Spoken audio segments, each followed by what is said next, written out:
PGCIL diploma trainee recruitment 2023 425টা total পদ দিয়া হৈছে। তো আপোনালোকক আজি এই পদকেইটাৰ বিষয়ে সকলো ধৰণৰ খবৰ জনাবলৈ গৈ আছোঁ। টোটেল 425টা পদ আছে। তো বন্ধু বান্ধৱীসকল স্বাগতম জনাইছোঁ মোৰ এই ইউটিউব চেনেলটোলৈ।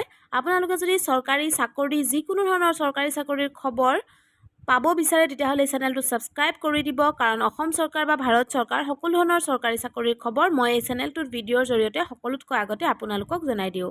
তো আহক আজি এই 425টা পদৰ বিষয়ে সবিশেষ জানি লওঁ। Power grid corporation of India limited PGCIL ইয়াতে 425টা ডিপ্লোমা ট্ৰেইনী ভেকেঞ্চি ওলাইছে বুলি কোৱা হৈছে। আপোনালোকে এই পদকেইটাৰ বাবে সম্পূৰ্ণৰূপে অনলাইন আবেদন কৰিব লাগিব। পোষ্টটোৰ নাম দিয়া হৈছে ডিপ্লোমা ট্ৰেইনী। টোটেল পোষ্ট দিয়া হৈছে 425টা।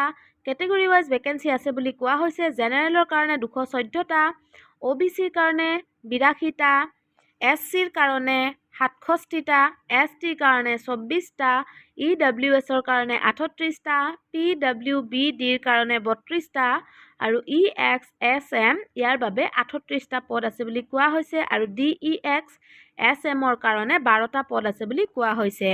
পদসমূহৰ নাম ইয়াতে দিয়া হৈছে ইলেক্ট্ৰিকেল, চিভিল আৰু ইলেক্ট্ৰনিক্স। দৰমহাৰ কথা ইয়াতে দিয়া হৈছে। দৰমহা ট্ৰেইনিঙৰ সময়ত 27,500 টকাকৈ প্ৰতিমাহে দৰমহা দিব বুলি কোৱা হৈছে আৰু যেতিয়া চাকৰিটো হৈ যাব, যেতিয়া জইনিং কৰিব, ট্ৰেইনিং শেষ হোৱাৰ পিছত দৰমহা প্ৰতিমাহে 25,000 টকাৰ পৰা 1,17,500 টকাৰ ভিতৰত দিব বুলি কোৱা হৈছে।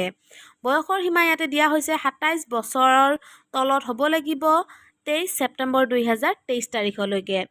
এজ ৰিলেক্সেশ্যন ইয়াতে দিয়া হৈছে OBC আৰু NCLৰ কাৰণে 3 বছৰৰ আৰু ST SCৰ কাৰণে 5 বছৰ আৰু PWBDৰ কাৰণে 10 বছৰৰ এজ ৰিলেক্সেশ্যন থাকিব বুলি কোৱা হৈছে।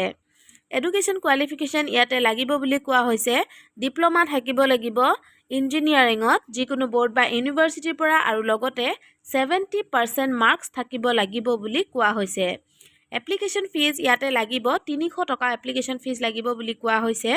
আপোনালোকে এই পদকেইটাৰ বাবে কিদৰে আবেদন কৰিব সেইটো ইয়াতে দিয়া হৈছে। আপোনালোকে অফিচিয়েল ৱেবছাইটত যাব লাগিব। অফিচিয়েল PGCIL ৰিক্ৰুইটমেণ্ট পৰ্টেল এই ৱেবছাইটটোত গৈ পেলাই তাতে স্ক্ৰল ডাউন কৰি ইম্পৰ্টেণ্ট ৱেব লিংকছত ক্লিক কৰিব। তাতে অনলাইন ৰেজিষ্ট্ৰেশ্যন ফৰ্ম পাব। এই ফৰ্মখন ফিল আপ কৰি উঠাৰ পাছত আপোনালোকে পাৰ্চনেল আৰু এডুকেশ্যনেল ডিটেইলৰ যিবোৰ ডকুমেণ্টছ আছে সেই ডকুমেণ্টছবোৰ আপলোড কৰি দিব লাগিব।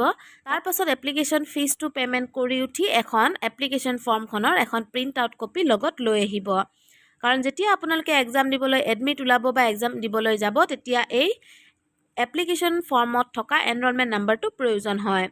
এই পদকেইটাৰ বাবে আবেদন 1 ছেপ্টেম্বৰ 2023 তাৰিখে আৰম্ভ হৈ গৈছে আৰু লাষ্ট ডেট দিয়া হৈছে 23 ছেপ্টেম্বৰ 2023 তাৰিখে। বন্ধু বান্ধৱীসকল আশা কৰিছোঁ আপোনালোকৰ এই পদকেইটাৰ বিষয়ে খবৰটো পাই ভাল লাগিছে। যদি ভিডিঅ'টো ভাল লাগিছে এটা লাইক কৰি দিব। চেনেলটোত যদি নতুনকৈ আহিছে চেনেলটো ছাবস্ক্ৰাইব কৰি দিব, কাৰণ অসম চৰকাৰ বা ভাৰত চৰকাৰ যিকোনো ধৰণৰ চৰকাৰী চাকৰিৰ খবৰ মই এই চেনেলটোত ভিডিঅ'ৰ জৰিয়তে আপোনালোকক সকলোতকৈ আগতে জনাই দিওঁ।